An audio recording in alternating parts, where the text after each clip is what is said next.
Descubre nuestra nueva programación y prepárate para ver mucho más. Más cultura. Más entretención. Más ciencia. Más arte. Y más puntos de vista. En nuestra nueva programación hay más por ver. Uchile TV, una buena señal en todas tus pantallas.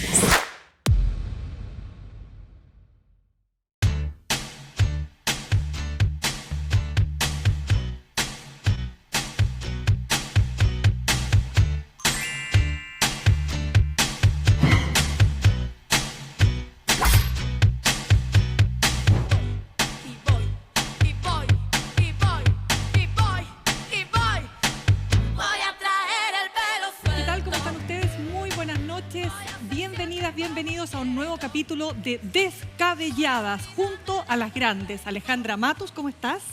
Muy bien y muy grande. Muy bien también. ¿Y usted, querida Yasna Levy? Bien, fíjate, un poco resfriada, pero bien. Ya. Ayer la escuché sonándose los moquitos. En la radio. Pero en la radio. Pero había que ser tan precisa. Es que estaba todo el rato. Oye, y yo me escondía debajo para que no sonara. Yo estaba que le mandaba un mensaje. Yasna, por favor, aléjate del micrófono. ¿Y qué hay a hacer? ¿Y si ahora Tenés que alejarte del Es parte micrófono. de la naturaleza. Ya, pero Ya, ven. salgamos de ahí. Salgamos de ahí Rápidamente. porque hoy día, miércoles 8 de noviembre, y ayer ustedes saben que se cierra definitivamente el proceso del Consejo Constitucional, le entrega el texto al presidente de la República.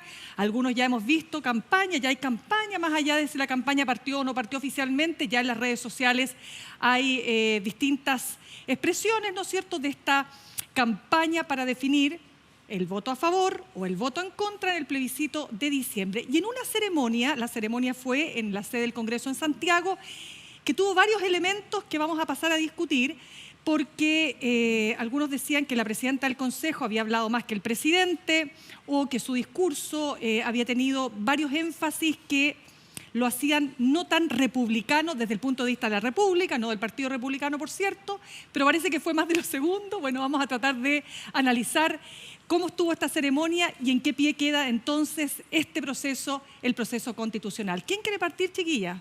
Yo. Venga. Ya, bueno, Yo quiero cachipún. Ah, cachipún. Bueno, Ya, chipón. como nunca traigo un papelito. Eso me gustó. Esto hay que grabarlo. Hay que, claro, corre cuña. Porque usted, todo aquí, todo se lo aprende aquí. Sí, no, pero es que esto hay que citarlo Vamos. textual. Va. De todas las cosas que dijo, que las vamos a analizar, Beatriz Evia, una cosa que llamó mucho la atención fue esto de los verdaderos chilenos. Sí. De una persona que de ascendente de inmigrante alemán. Su padre y su madre son descendientes de los colonos que el gobierno de Chile, con Manuel Montt y Antonio Varas, trajeron de Alemania para, en sus expresiones de la época, mejorar la raza, colonizar los territorios vacíos. Pero llama la atención, junto con esto, la propuesta de su partido de sacar a los inmigrantes en cuanto pisen tierra, porque sus ascendientes son inmigrantes, y encontré esta perlita. Cuente, Esta pues. perlita de A ver, Vicente a ver. Pérez Rosales, que fue el que hizo... El que impulsó la colonización del sur. que la materializó, en el fondo. Dice en su memoria sobre inmigración y colonización, dice: el espíritu de movilidad, el de emigrar, es tan natural en el hombre como en las aves. La idea de la patria natal, que tanto afecta a los corazones bien puestos, suena a los chilenos bien reales, nacido. claro, lo modifica, no lo contiene. El emigrado, con elocuentes pruebas, manifiesta que el mundo es la patria del hombre y no solo el rincón que lo vio nacer. La palabra extranjero es una voz inmoral que debería borrarse de todos los diccionarios. Así que lo traje a colación porque, claro, eran los argumentos que usaba Pérez Rosales para convencer al Congreso de aquel entonces de que había que traer alemanes que eran protestantes. Había una oposición de la oligarquía local contra los alemanes porque la oligarquía local era católica y había ojos de los alemanes bastante flojita. Entonces había mucha tensión en ese momento y Pérez Rosales hace esta declaración que suena hoy día a Agenda ONU 2030 de Claro. el derecho a emigrar. A mí me llama la atención que personas que son descendientes de emigrantes, y es cosa verlo, estudiaron en el colegio alemán instaurado en Chile por el gobierno de Alemania para satisfacer las necesidades de sus Colonia, ciudadanos, o sea, de las colonos colonias, enviados claro, a colonos. Chile, Exacto. que han estudiado ahí por generaciones, que mantienen lazos con su país y su cultura original, que se autodesignen como los chilenos verdaderos. Yo me pregunto si para ellos los chilenos falsos son los de otro color o otros inmigrantes no blancos, si el tema es clasismo, si es racismo, porque evidentemente que no podría ser anti-inmigración, puesto que son hijos de inmigrantes. Bueno, bien, buen punto que acabas de mencionar. Pongámoslo también en qué contexto, en el contexto del discurso, ¿no es cierto?, que lee Beatriz Hevia, y que en una parte ella lo que hace es tomar un párrafo de una publicación de si no me equivoco, de 1833, ¿no es cierto?, con ocasión de la promulgación de la Constitución de aquel momento. Y en esa, a ver, ¿cómo decir?, este parafraseo, claramente se produce ahí una tensión, porque independiente que sea un texto extraído de ese diario o de esa publicación, cuando tú lo traes al presente, ¿qué es esto de los verdaderos chilenos? Yasna Levin. Sí, pues un poco decimonónico. ¿Sí? Bueno, esa es de la Constitución de 1833. Esta frase que acabamos de leer es de 1849, que es la que dio pie a la Mira, colonización. esto es bien interesante por lo que tú dices. Esto fue una publicación que halagaba la Convención Constitucional que crea la Constitución portaliana del 33, de 1833, que fue la primera constitución propiamente tal antes de los ensayos constitucionales. Y entonces, con esa frase y con ese enfoque de la época, hay un rebrote de esta concepción autoritaria conservadora, porque la Constitución del 33 es hija de la imposición de los conservadores sobre los liberales, el periodo conservador de la historia chilena. Todo el concepto, el sustrato de la institucionalidad chilena es autoritario porque es herencia de la concepción portaliana. ¿Y qué dice Portales? Yo también estuve leyendo historia. Muy bien, pues. Porque hay un trabajo de Alfredo Jocelyn Holt que se llama El peso de la noche y que alude a frases del epistolario de Diego Portales que retratan este tipo de concepción de la chilenidad, del tipo de gobernanza que se requiere, etc. Y es bien interesante porque dice él que hay que enderezar a los ciudadanos por el camino del orden y de las virtudes, como a través de un gobierno fuerte, centralizador, cuyos hombres sean verdaderos modelos de virtud y patriotismo. Ese es el sustrato autoritario de los conceptos fundacionales de la institucionalidad chilena. Y agrega que para hacer este tipo de gobierno fuerte que realce las virtudes del verdadero chileno, se requiere un pueblo dormido y sometido. No estoy citando, ahora voy a citar, o sea, el peso de la noche. Eso es el peso de la noche. Él lo define como la tendencia casi general de la masa al reposo. Este reposo nocturno que mantiene silenciosa, Bien calladito acallada mansito, a el populacho. Claro. Claro. Y a las chusma. mujeres, por supuesto, que ni siquiera te dan consideradas Pero, imagínate. ni dignas de ser educadas. Es lo mismo que hoy día Claro. escuchamos en la coloquialidad de la élite, cuando hablan porque además se presta para imitaciones, del chileno de bien. Claro. Porque hay un chileno. ¿Y qué es el de bien? Y ella lo define, es el honesto, además siempre es masculino, el no violento. En un Esas son momento las dijo características. nosotras, y ¿Dijo? me dije, ¿se mandó un Jaime Baza aquí? ¿O se equivocó? O dijo nosotros. No, dijo nosotras. Bueno, esta decencia, quiero informarles, mis queridas Ya. contertulias, que no entran ahí ustedes dos. Yo sí, porque yo soy casada, Usted es y bien casada y muy bien constituida. casada. Bien blanquita. Y muy casada. Sí. Pero, No sé. bueno, pero soy no lleva, alemana. oiga, pero no En lleva el la... blancómetro yo creo que ¿Sí? te dan un lado. A ver. Oiga, y el anillo de matrimonio, ahí sí que me anduvo cayendo, pues. Lo tiene. Mira, lo tenía bien Decente, escondido. Como verdadera corresponde. chilena. Muy verdadera, bien, pues. sí. Bueno, pero Y no a soy ver, violenta tampoco. Y el otro punto que a mí me llamó, me dejó así como marcando ocupado, es haber usado políticamente, porque todos nos conmovemos con la muerte de los 14 venezolanos, Sí. fundamentalmente niños en Coronel, donde se juntan todos los elementos de la política que han estado en la política contingente. Los campamentos, claro. con la ley de Ley las de usurpaciones, la inmigración, la precariedad, la pobreza. Y ella lo toma, pide un minuto de silencio, como si la Constitución que su sector ha promovido fuera acogedora con el inmigrante. Entonces, no sé cómo explicarlo, pero ella lo usa y luego interpela al gobierno.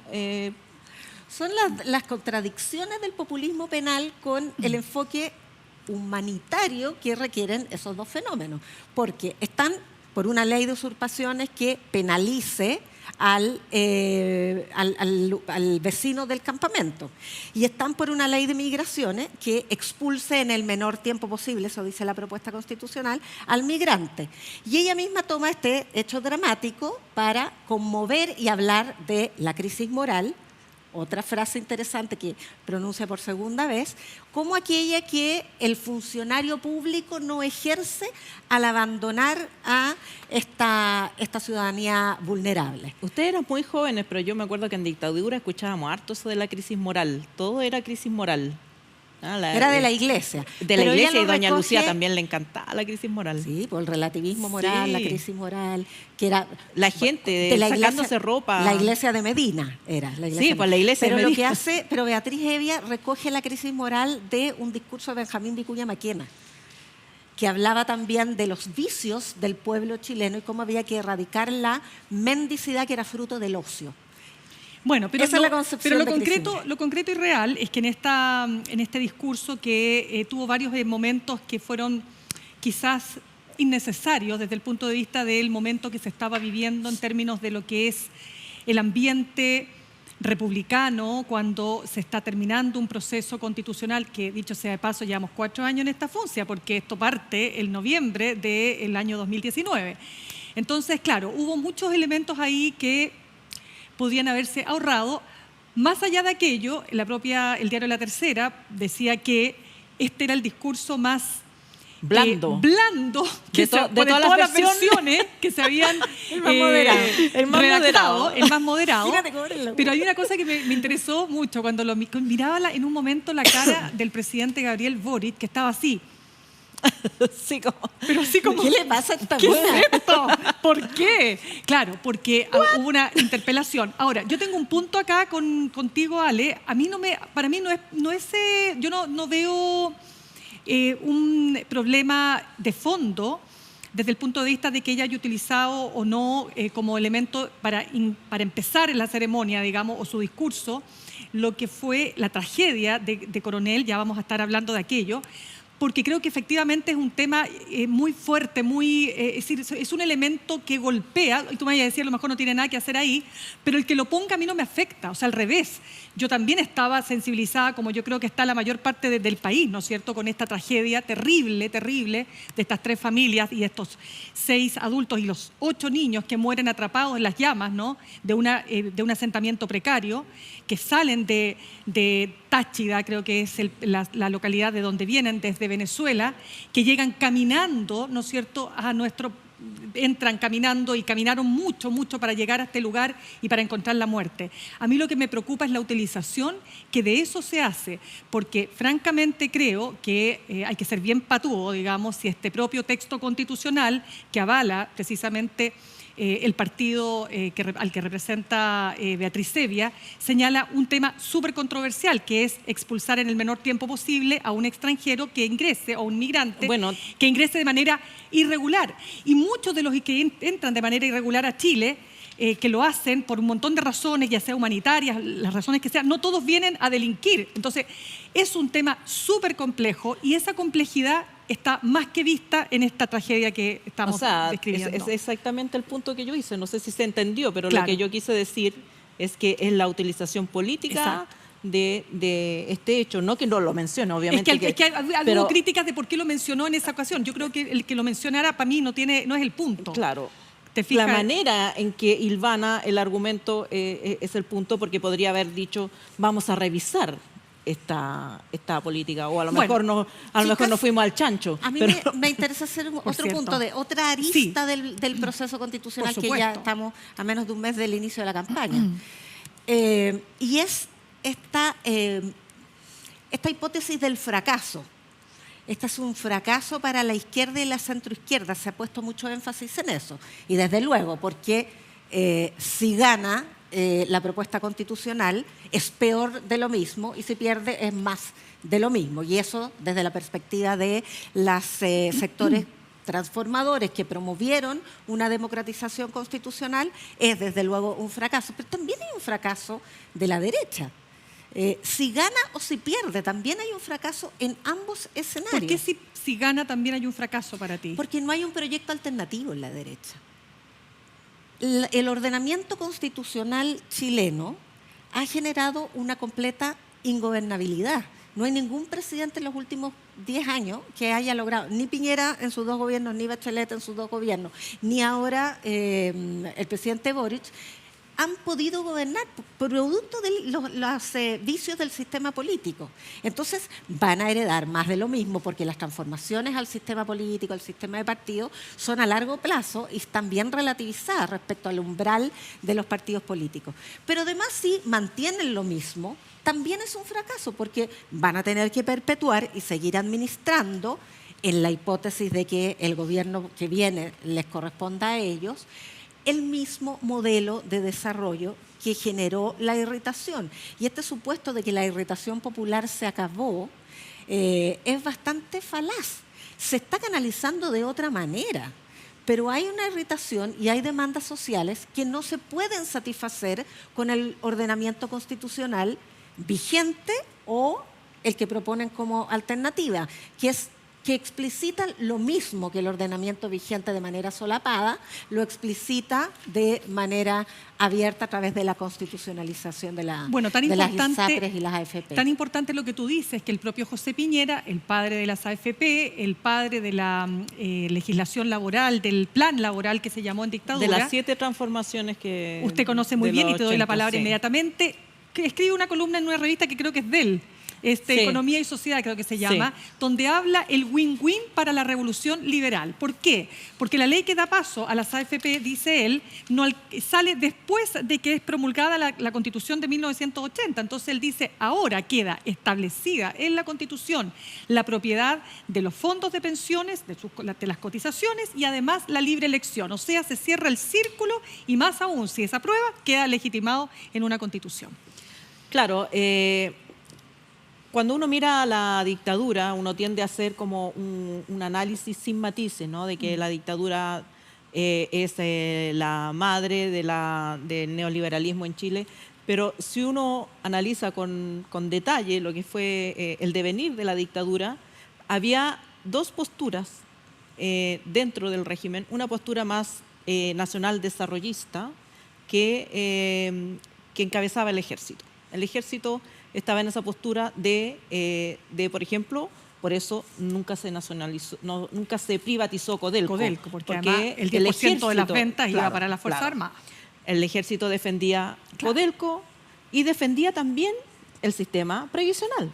Por eso Capredena. Por eso los militares se quedaron con el sistema antiguo, porque tenían expertos, y están ahí las actas de la Junta, cualquiera los puede revisar en internet, yo las cito en mi libro Mitos y Verdades de la AFP, donde uno puede ver el debate entre los expertos del ejército y José Piñera. José Piñera era el que trataba de convencer a la Junta, con el apoyo de Matei y con el apoyo de Merino, de que esto era mejor para el país, pero el ejército, Carabinero no decía nada, era Mendoza, bueno, pero el ejército se oponía, y se oponía con antecedentes. Y todas las cosas que advierten los expertos del ejército en la Junta se cumplieron. ¿Qué cosas ¿Cómo advierten? decir? Porque advierten que esta hipótesis que ponía Piñera de que después de un tiempo la rentabilidad de la AFP iba a ser tan buena que los trabajadores iban a recibir el 100% de... Primero dijo el 100, después bajó a 70. Nunca bajó a 70. Nunca dijo No, 70, habló del 100, no. pero habló del 100, tienes razón. Sí, él habló del 100%. Que vas a jubilarte con el 100% de tu último sueldo. Incluso, y están las citas ahí en el Mercurio, que en el caso de un obrero, como ganaban tan poco, iban a ganar tanto, la rentabilidad iba a ser tan buena que podía ser 110% para el obrero. Lo que pasa es que él dijo que el Mercedes-Benz hay que echarle benzina, pues. No, pero eso lo dijo después. Mucho después. En el momento en que quiso convencer a la Junta, dijo varias cosas. Dijo primero que la tasa de retorno, la hipótesis más probable era la tasa de reemplazo. 100%, la tasa de reemplazo. Luego, que al fisco le iba a costar 0. Ese fue el argumento para convencer políticamente a Pinochet de soltar la cuestión porque iba a tener platita disponible para otras cosas.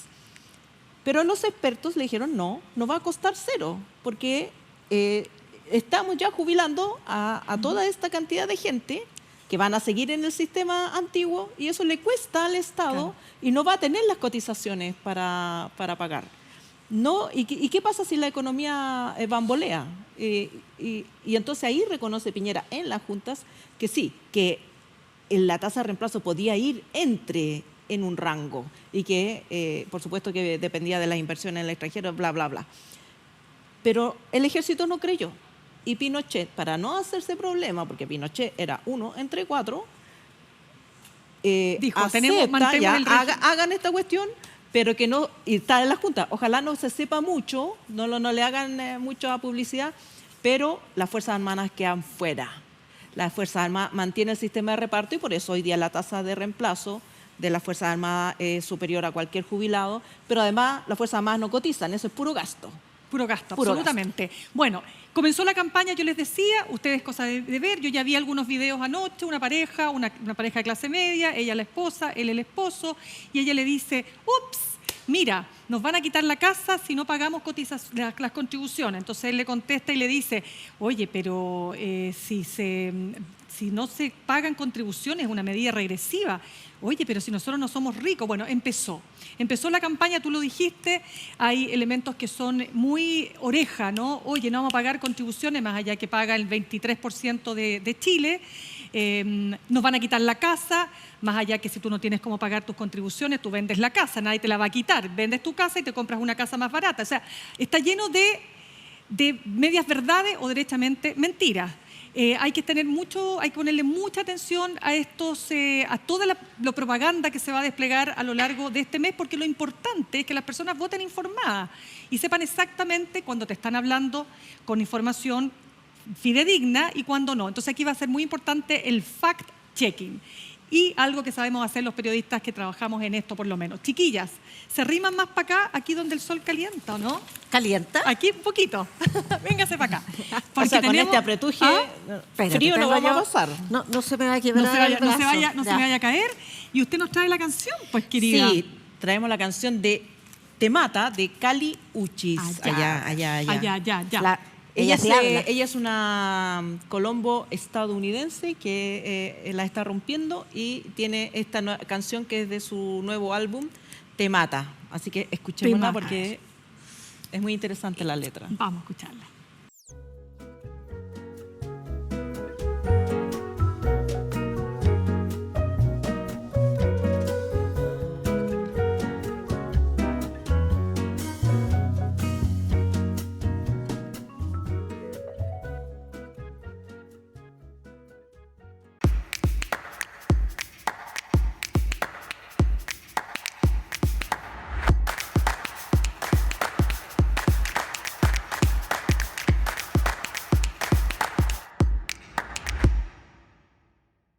En el agitado mundo del trabajo, donde todo parece ser extremadamente rutinario, hay seres valientes y audaces que se atreven a realizar trabajos insólitos. Este tipo de cosas lo permitido evolucionar para convertirse en el motor de vida de ciertas personas. Yo no lo haría si no fuera entretenida, honestamente. héroes ocultos que hacen de su rutina diaria un espectáculo increíble. Aunque no lo creas, alguien hace eso que nadie piensa que alguien hace.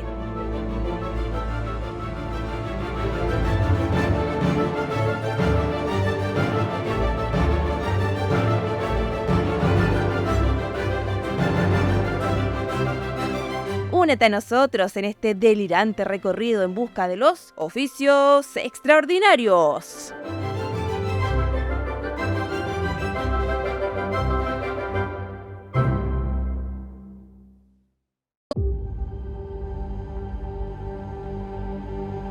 Inés del Alma Mía cuenta la historia de Inés Suárez, una joven y humilde extremeña que se embarca hacia el nuevo mundo para buscar a su marido.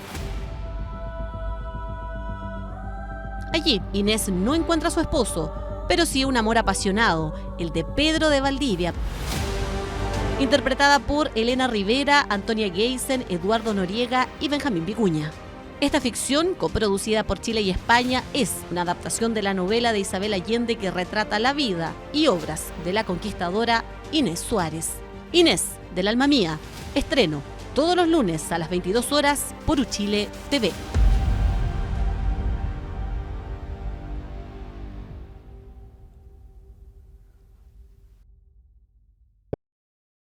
Cuando anunciaron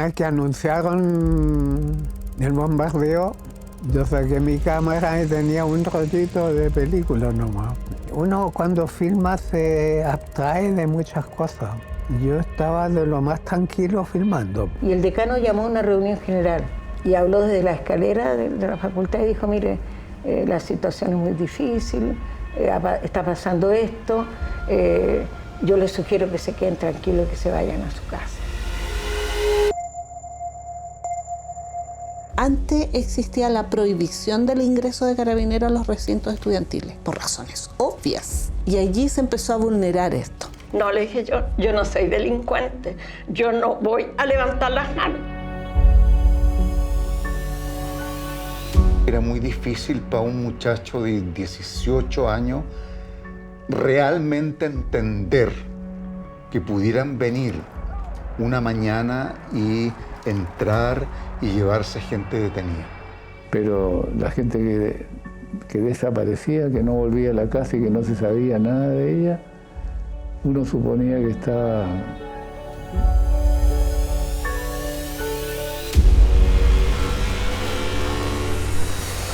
Viene un fiscal militar porque va a haber un sumario a toda la gente que faltó a los ensayos aquel día. Es que se trataba de eliminar a las personas que eran sometidas a estos sumarios simulados de la universidad.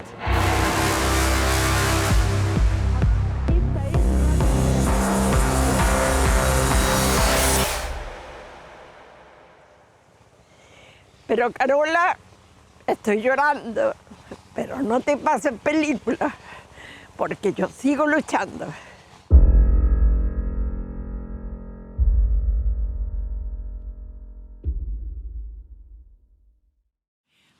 Ya, pues estamos de vuelta ya y a propósito de lo que estábamos exhibiendo, los invito a que vean nuestra programación que es muy contundente, 11.2, también en YouTube y Golpe a la Chile, por cierto.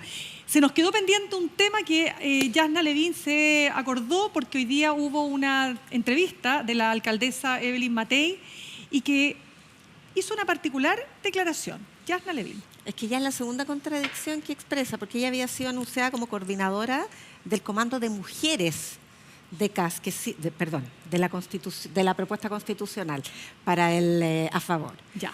Y ella dice hoy día, después de que dijo no hay ninguna posibilidad de que esta constitución se apruebe, después dijo esta constitución yo estoy por aprobarla. Aunque no le gustan las contribuciones. Aunque hay un par de cosas que no le gustan, las Y lo de la mujer, contribuciones del tema de la ley. De la posible restricción del aborto.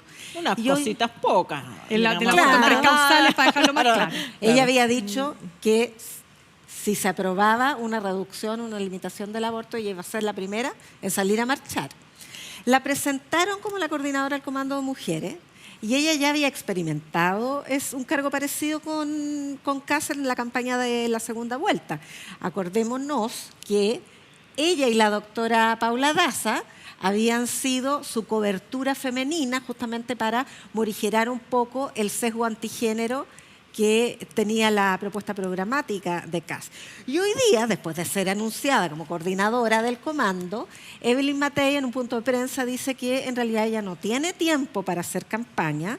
Ella en su rol de alcaldesa tiene una agenda muy apretada y además no le quedan días administrativos para dedicarle una eventual campaña, así que parece que se van a quedar con las ganas en el comando del ¿Qué habrá pasado ahí? AFAMOR. Es una interesante pregunta. ¿Qué habrá pasado ahí? Porque evidentemente Evelyn Matei está amarrada de manos en un sentido, tenía necesariamente que llamar a votar a favor, más allá que no le gustaba el texto constitucional, porque si no le quitan el piso, como ya se lo quitaron en alguna oportunidad, pero la salva que todavía ranquea muy bien en las encuestas. Así que algo pasó ahí. Algo feo pasó porque para que ella... No, es que además la anunciaron. Yo me imagino que si la anunciaron es porque le preguntaron.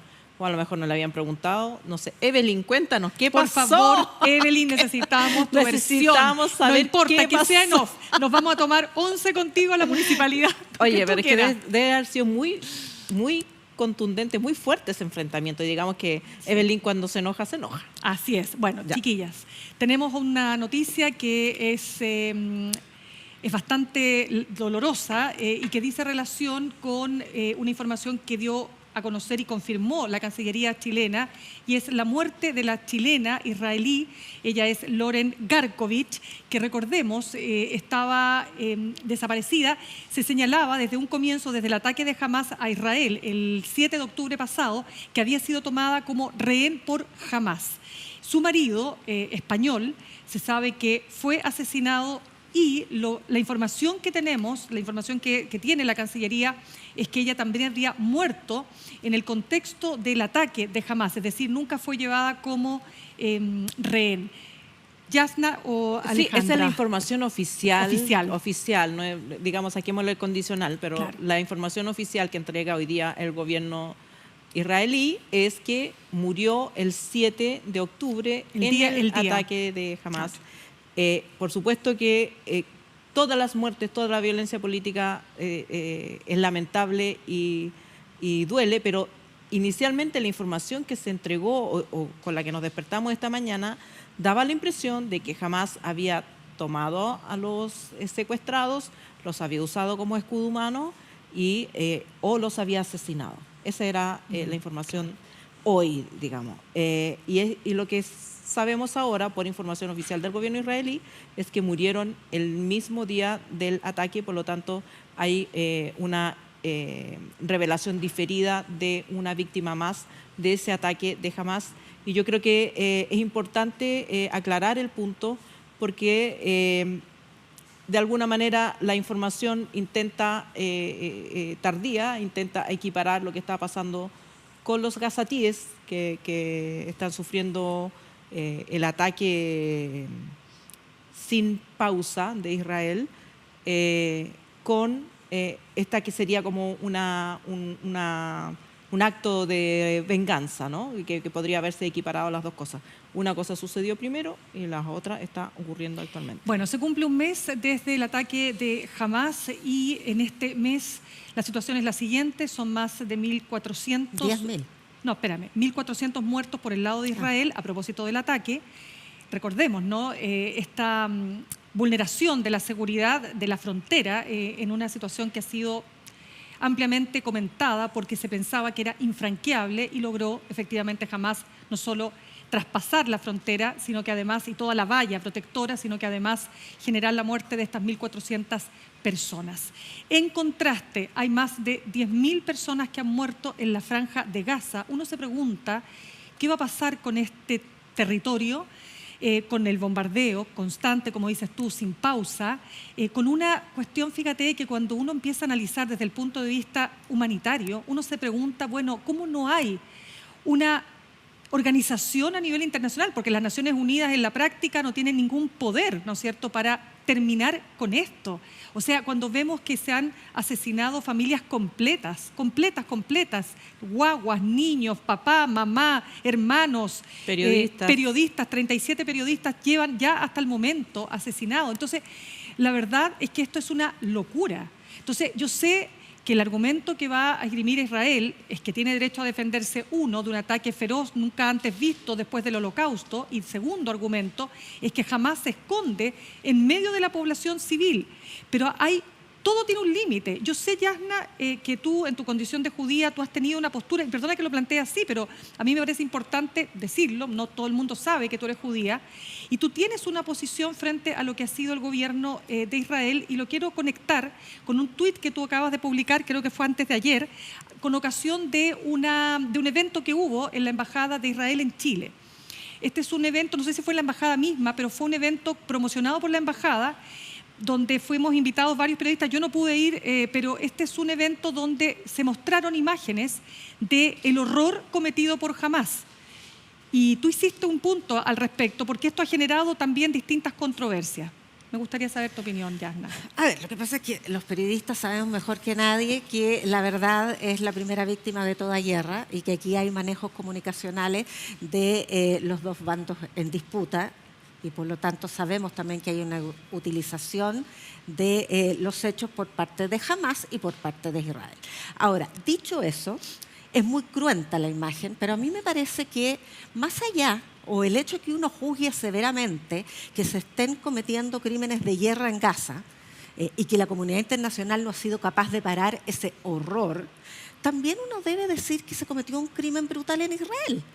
Y que ese fue el inicio de esta parte del conflicto, porque tampoco vamos a olvidar que ha habido una política de impedimento, de incumplimiento de los acuerdos de paz para que los palestinos tengan su propio Estado. Porque esa es la causa. Aquí hubo una resolución de las Naciones Unidas de partición de ese territorio para que hubiese dos estados, uno de los judíos y otro de los palestinos. Pero, volviendo a este conflicto, con todo el reproche de los crímenes de guerra, Israel tiene todo el derecho, porque son sus víctimas, de mostrar y de mantener un registro de ese brutal ataque. Yo no veo por qué se critica esa necesaria preservación de una memoria de un crimen de guerra, porque jamás perpetró un crimen de guerra con ese ataque. Entonces, me parece que el reproche, más allá de cómo sea utilizado por el gobierno israelí por su estrategia de guerra, reprochar que existan registros de una matanza salvaje y horrorosa no tiene lugar en la conciencia humanitaria. Eso es lo primero que me gustaría puntualizar.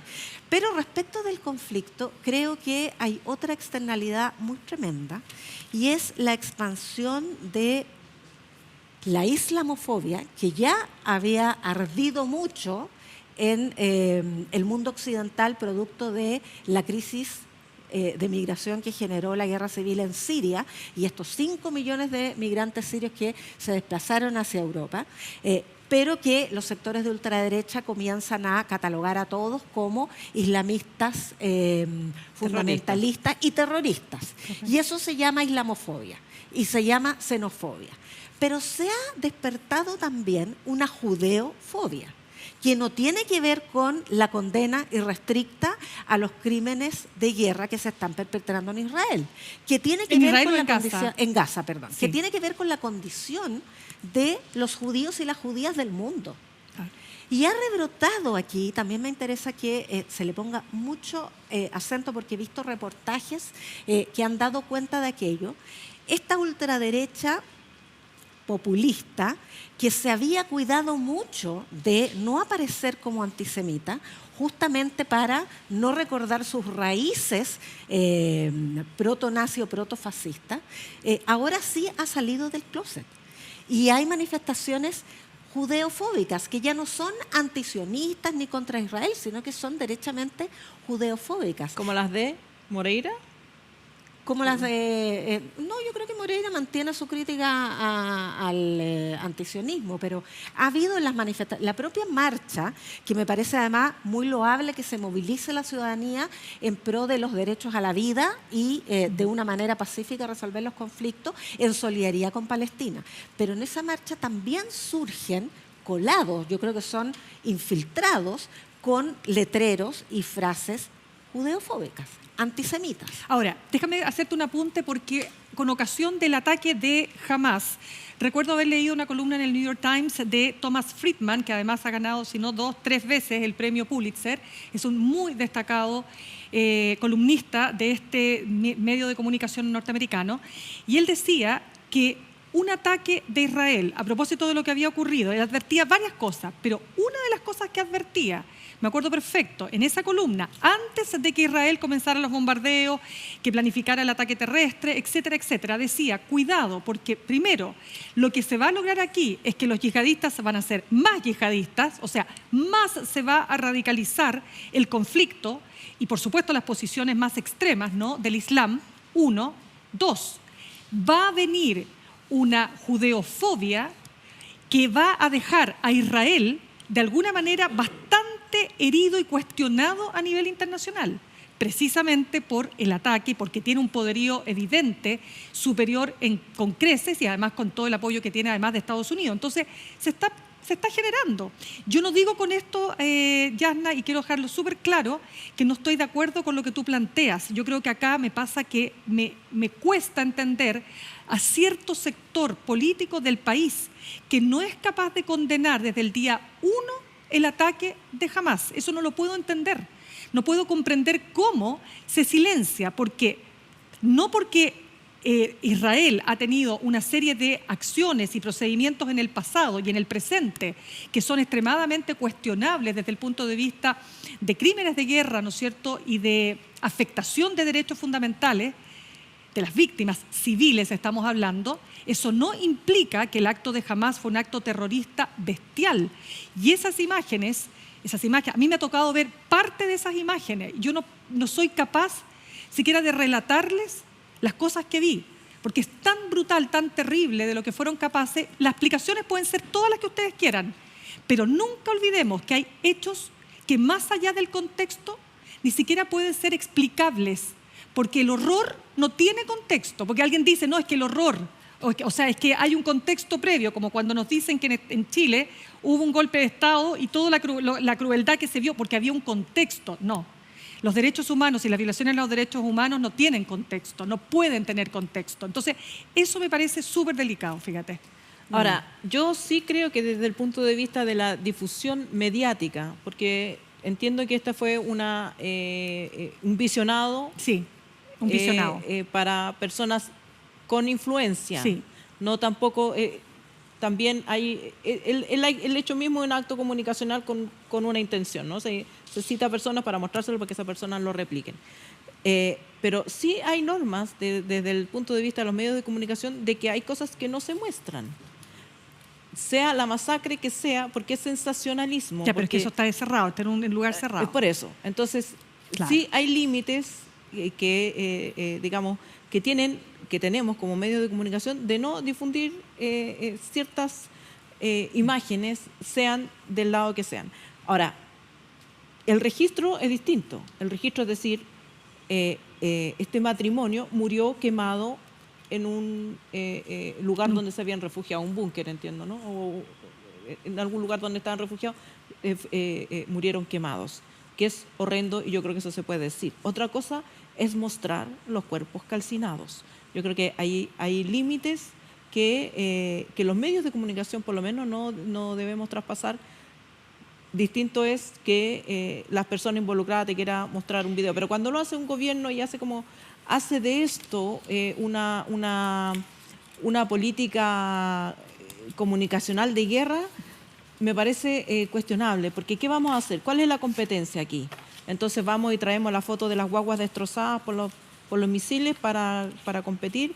Yo creo que las Olimpiadas del dolor, las Olimpiadas del terror no corresponden aquí. Hubo un ataque grave, terrorista, que debe ser como tal y debe ser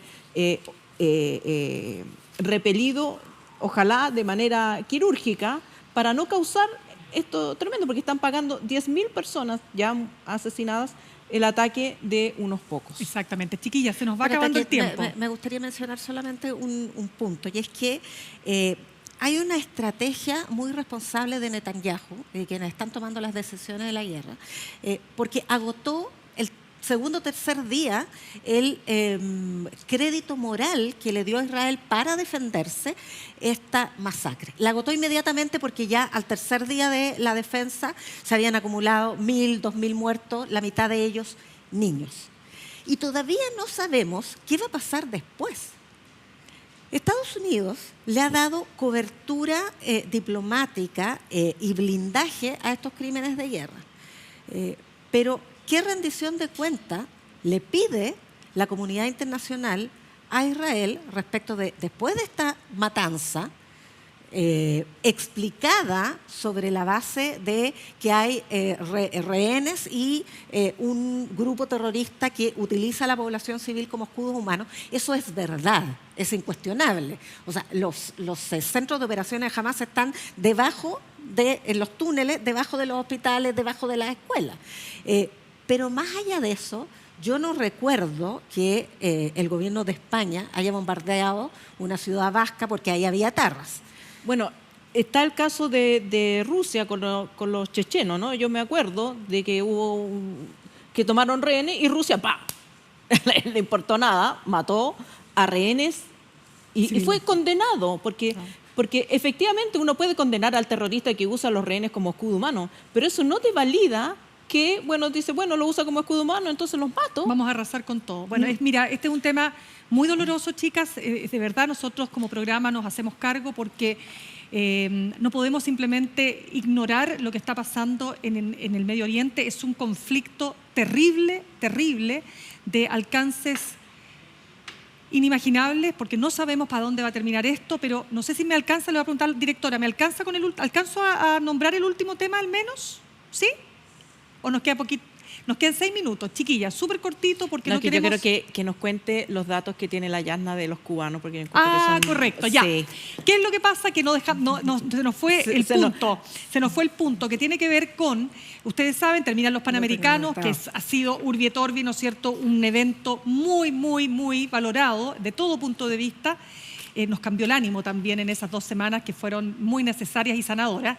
Y en medio de todo se produce, ¿no es cierto?, esta, ¿cómo llamarlo? Escape, porque suena como, claro, puede ser, el escape de parte de la delegación cubana. Cuéntanos la un poco. deserción. La deserción, escape, como se quiera llamar. Que piden refugio humanitario. Exacto. Y que contratan para ello a Mijail Bonito, que es de origen cubano y que los está asesorando para conseguir este refugio. Pero bueno, eso es... no sabía que era de origen cubano. Si los deportistas y las deportistas se consideran perseguidas, tienen todo su derecho a pedir el refugio. El punto es la utilización de aquello por un sector político, que en la Cámara de Diputados promueve y aprueba un proyecto de acuerdo que le solicita al presidente que conceda ese refugio. Ojalá Chile concediera todos los refugios humanitarios que le solicitan los migrantes perseguidos.